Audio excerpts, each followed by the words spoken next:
السلام عليكم ورحمة الله وبركاته. أجمل فطار ممكن تعمليه لو عندك عزومة في رمضان. فطار، وجبة فطار خفيفة وسهلة وسريعة وجميلة وشهية جدا جدا جدا جدا. الفطاير دي فطاير روسية، وممكن تقول عليها فطاير إيطالية. من أجمل الأكلات اللي أنا عملتها ونجحت معايا نجاح رهيب. يعني النتيجة هتكون معاكي بالظبط بالظبط زي ما انت شفتوها في الصورة. أقسم بالله العظيم. أنا جايبة الوصفة من فيديو أجنبي، وطلعت معايا بنفس الشكل ونفس اللون. لكن أنا عندي بس الموبايل. والله العظيم يا جماعة ما بكذب عليكم، عشان بس أنا يعني أنا صايمة ومش عايزة أكذب عليكم. طلعت تحفة تحفة. الأولاد ما كانوا قالوا يا ماما دي أحلى من السمبوسة، وأحلى كتير من الحواوشي. وطعمها عندها حتة قرقشة كده، وطعم رهيب ونكهة تعجبكم جدا جدا جدا. الأول هجيب نص كيلو بطاطس زي ما انتم شايفين كده، وهقشره طبعا وأقطعه مكعبات. وبعد كده هسلق هنشوف نص كيلو البطاطس ده وهرسه الهرسة اللي هي بحيث يبقى ناعم جدا جدا. اولا يا جماعه خلوا الاكله دي عندكم تبقى روتين في عزومات رمضان، والله هتبهر وهتبهر ضيوفكم ان شاء الله. من اجمل الاكلات اللي ممكن تعمليها على الفطار، وممكن تعمليها خلي بالك للسحور، يعني وجبه كمان خفيفه جدا تنفع للسحور يعني. تنفع معاكي في اي غدا، تنفع معاك في اي عزومات. وجبه هتشرفك قدام ضيوفك وحلوه قوي. وهتكون بتبقى طبق جديد لاول مره تعمليه، وصراحه ناجح جدا جدا جدا. بُص كده، أنا طبعًا هرست كمية البطاطس، ونزّلت عليها بملعقتين من الكُرّات المُقطّع تقطيع ناعم جدًا، جدًا. ونزّلت عليهم ببيضاية كُرّات، حُطّي كُرّات أو بصل أخضر، بس الكُرّات عجبني أنا، طلع النكهة حلوة أوي في الطبق ده أو الفطاير دي. حاطة البيضاية عليهم، وهاقلّب كده الكمية مع بعضيها. من أجمل الأكلات أو من أجمل الروتينيات اللي ممكن تعمليها في رمضان على العزومات. هيبهرِك والله العظيم. هانزّل تقريبًا ملعقة صغيرة من الخميرة الفورية، ده تقريبًا أنا ملعقة تقديرية يعني. وطبعًا حُطّي التوابل اللي أنتِ عايزاه، حُطّي ملح، حُطّي فلفل أسود، حُطّي كزبرة ناشفة، كزبرة خضرا. آآ كُلّه ده هي وأنا حطّيت شوية شطة، أنا من النوع اللي باحب الأولاد بيحبّوا الشطة عندي. الطعم يعني صراحةً أنا قُلت تجربة، شُفتهم في فيديو قُلت تجربة، لكن والله العظيم، والله العظيم الفيديو هيعجبكم جدًا، جدًا. والطبق هيعجبكم جدًا، جدًا. جرّبوه على ضمانتي، لو ما عجبكمش ارجعوا وردّوا عليَّ في التعليقات. طبعًا بُص كده، شوية شطة، شوية فلفل أسود. وهاقلّب التقليبة دي كلّها. طبعًا هنا كمية الدقيق يا جماعة، أنا عايزة العجينة تبقى إلى حدٍ ما ماسكة في إيدي، بحيث إن هي إيه، لإن البطاطس بيلِم العجين، كل ما تحطّي دقيق هيلِم. يعني تقريبًا دول لو قُلتِ مثلًا كوبايتين من البطاطس، حطّيتِ لهم 3 كوبايات دقيق. يبقى كوبايتين من تقريبًا يعني كوبايتين من مكعبات البطاطس، هاحط عليهم كوبايتين من الدقيق، وعجنت العجينة كويس خالص بحيث إنها تبقى يا جماعة إلى حدٍ ما سميكة. ما تخلّيش العجينة أبدًا طرية معاكِ يعني، لإن بعد الخمور برضه هتطرى شوية معاكِ. أوكي يا ولاد؟ وهاحط ملعقتين زيت. بُصّوا العجينة لامّة في إيدي أهي وماسكة، ما هياش عجينة طرية، عجينة متماسكة، عشان دي هتبقى فطاير. والبيضة والخميرة هيدوك الفطاير دول، هيعملوا ارتفاع جميل أوي أوي أوي معاكِ في الفطاير لمّا تخمر بإذن الله.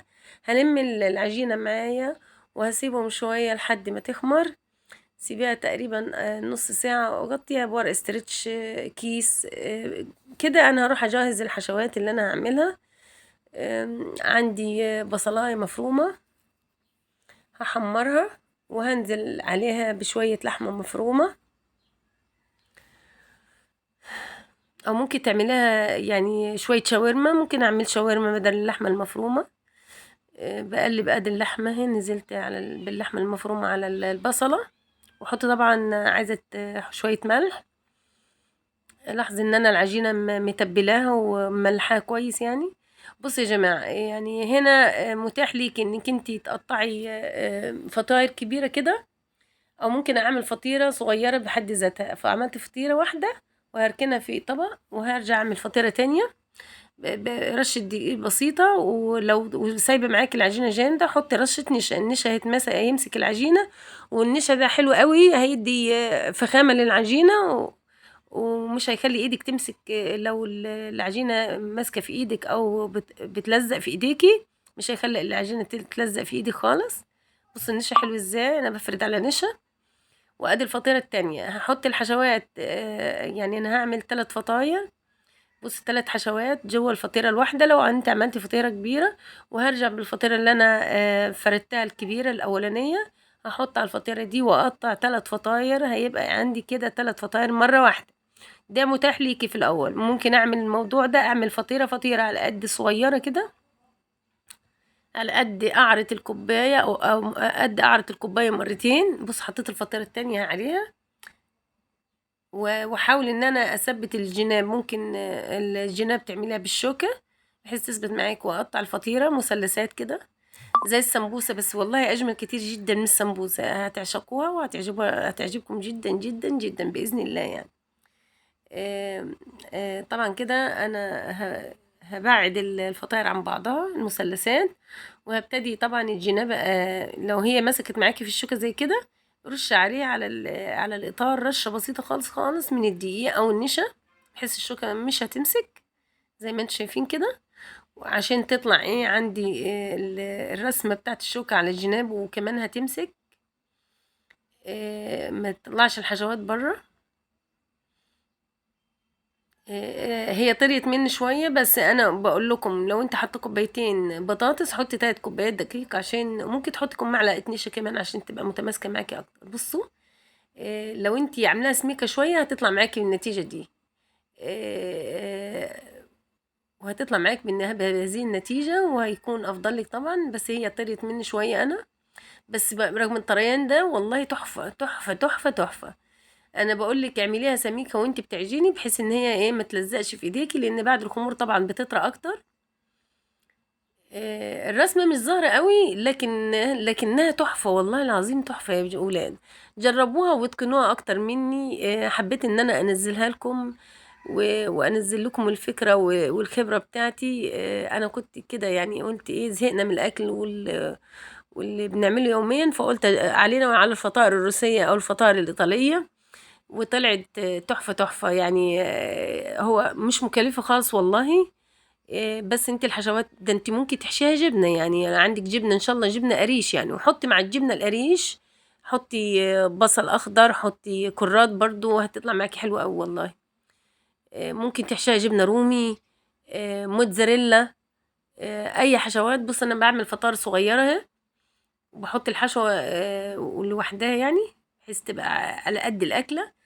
وحاولي تعمليها كبيرة ما تعمليهاش صغيرة، لأن تبقى كده زي الفطيرة، زي أكبر من السمبوسة شوية بتبقى هي.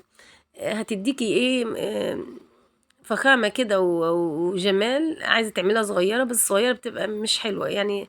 إلى حد ما أنا والله أكبر من السمبوسة شوية، بس هي لما بتنزل في الزيت بتتنفخ وتبقى شكلها جميل جدا. طبعا البيضة والخميرة عاملة مفعول حلو خالص، والبطاطس فيها مدي نكهة، هيديكي قرش كده جميلة جميلة جدا. وريحة ريحة الفطاير بتبقى جميلة جميلة جميلة.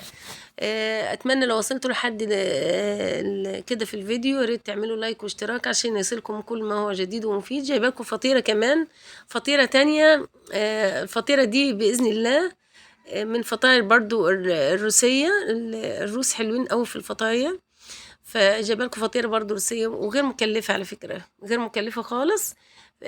فيا ريت الفطيرة دي هتبقى حلوة قوي في السحور. ولو انت عملتيها للأولاد في الفطار، عملتها ياخدوها سندوتشات معاهم في المدرسة. ممكن كمان الفطاير بصوا يا جماعة، بصوا لما نزلت في الزيت بصوا منفوخة ازاي وجميلة ازاي.